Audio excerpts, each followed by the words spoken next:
नमस्कार व्यूअर्स, मैं हूं अमीश देवकन और आप देख रहे हैं देश का सबसे प्रतिष्ठित कार्यक्रम आर पार। सियासत में एक नया ट्रेंड शुरू हो गया है व्यूअर्स, और इस ट्रेंड पर चर्चा आज बेहद आवश्यक है, जरूरी है, क्योंकि पिछले 2 हफ्तों के दौरान प्रधानमंत्री नरेंद्र मोदी को तीसरी बार जेल भेजने की धमकी दी गई है। पहले राहुल गांधी ने प्रधानमंत्री मोदी पर अपनी बौखलाहट दिखाई, फिर आम आदमी पार्टी के संजय सिंह ने धमकी दी।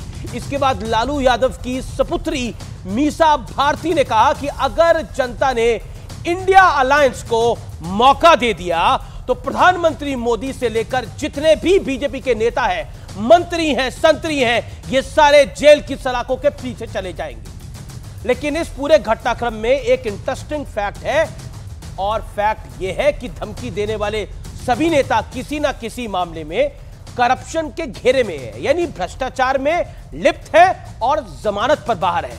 तो क्या यह माना जाए कि मोदी सरकार ने भ्रष्टाचार के खिलाफ जो बड़ी मुहिम छेड़ी है, उसे लेकर विपक्ष खुलेआम बदले की भावना पे उतर आया है? आज इसी मूल सवाल पर होगी देश की सबसे बड़ी पॉलिटिकल बहस, क्योंकि भ्रष्टाचार पर एक्शन है तो मोदी विरोधियों का जोरदार रिएक्शन है, और करप्शन पर वार तो मोदी को कारागार। आज का आर पार इसी पर व्यूअर्स।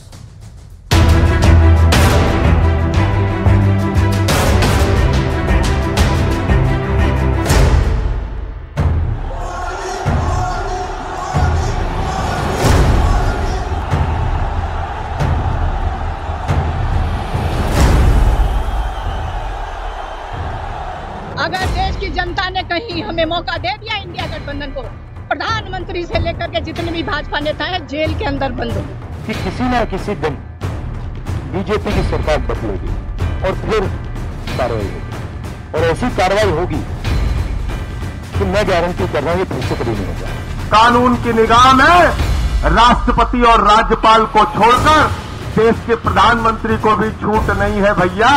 अगर केरल में मुकदमा हो गया, तमिलनाडु में हो गया, बंगाल में हो गया, अगर पंजाब में मोहाली और रोपड़ में हो गया, तो प्रधानमंत्री जी को दरोगा बुलाएगा और थाने थाने घूमना पड़ेगा। विपक्ष का इरादा साफ है कि परिवार और भ्रष्टाचार और तुष्टीकरण का मुद्दा उठेगा तो इसका खामियाजा मोदी को उठाना पड़ेगा। जो खुद बेल पर हो, जिनसे खुद पूछताछ हो रही हो, वो आज मोदी जी को गाली दे रहे हैं। ऐसे लोगों को बख्शना है क्या? ऐसे लोगों को छोड़ना है क्या?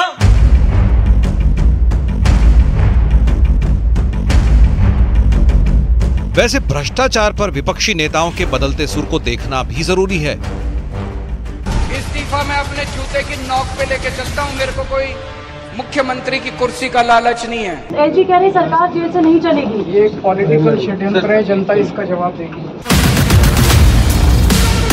तो आज बड़ा सवाल यही है कि क्या भ्रष्टाचार और तुष्टीकरण के मुद्दे पर विपक्ष इतना बेचैन है कि बदला लेने के लिए मोदी को जेल भेजने तक की तैयारी है? इसी पर होगी देश की सबसे बड़ी बहस।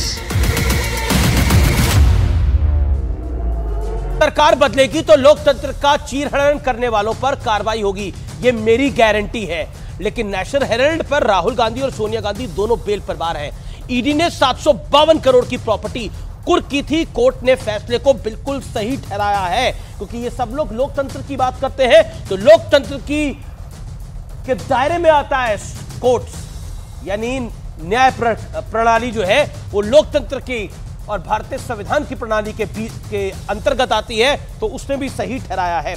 मीसा भारती, इन्होंने कहा हमारी सरकार आई तो पीएम समेत बीजेपी के मंत्री नेता जेल में होंगे। Misa Bharti, Lalu Yadav, Rabri Devi, Misa Bharti, Tejashwi Yadav land for job case में जमानत पे हैं। 4 घोटालों में सजा याफ्ता है लालू प्रसाद यादव। मीसा भारती कह रही है चारा घोटाला उसमें प्रमुख है, और मीसा भारती कह रही है कि अगर उनकी सरकार आती है तो नरेंद्र मोदी को जेल भेजा जाएगा। लेकिन लालू यादव कांग्रेस के काल में जेल गए थे। बढ़ता हूं मैं आगे। अब बात कर लेते हैं हेमंत सोरेन की धर्मपत्नी कल्पना सोरेन की। मोदी सरकार संविधान को तहस नहस करने पर आमादा है। जमीन घोटाले में ईडी ने इनको गिरफ्तार कर रखा है और इस समय जेल में है। अगला बड़ा नाम है आम आदमी पार्टी के संजय सिंह का। पीएम को भी छूट नहीं है। पंजाब केरल में केस हो गया तो थाने थाने घूमना होगा, यानी प्रधानमंत्री को थाने थाने घूमने की धमकी दी जा रही है।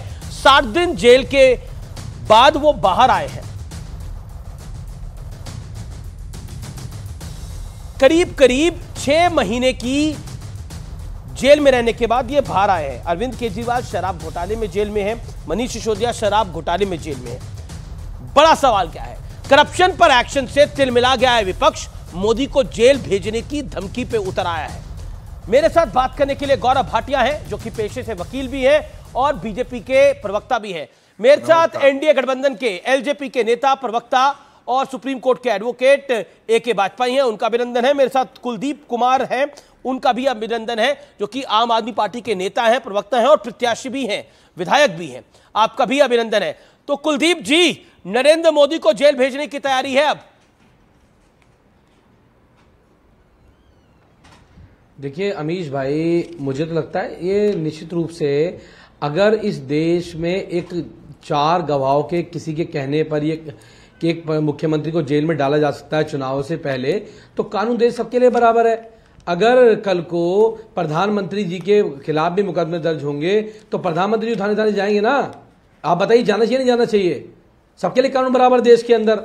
अगर आप चुनाव से दूर रखने के लिए एक मुख्यमंत्री को जेल में डाल दोगे, वो भी उन गवाहों के कहने पर जिन गवाहों से भारतीय जनता पार्टी ने शरद चंद्र रेड्डी से 60 करोड़ का चंदा लिया, तो इस देश में कानून सबके लिए समान है, किसी के लिए अलग थोड़ी ना है देश के अंदर कानून। वो बात अलग है कि भारतीय जनता पार्टी कुछ कानूनों को अपने हिसाब से इंप्लीमेंट कर लेती है, वो बात एक अलग है। लेकिन जब विपक्ष की सरकार आएगी इंडिया गठबंधन की, तो निश्चित रूप से बदले की कार्रवाई नहीं होगी। नहीं, पर ये तो जब पहले से प्री डिसाइडेड है कि नरेंद्र मोदी को जेल में भेजा जाएगा। मीसा भारती कह रही है, संजय सिंह कह रहे हैं, आप खुद कह रहे हैं कि थाने थाने घूमना पड़ेगा, तो मतलब पहले से आपने डिसाइड कर रखा है।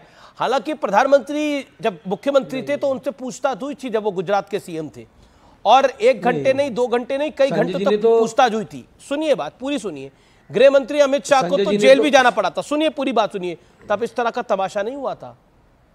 तब अमित शाह तत्कालीन गुजरात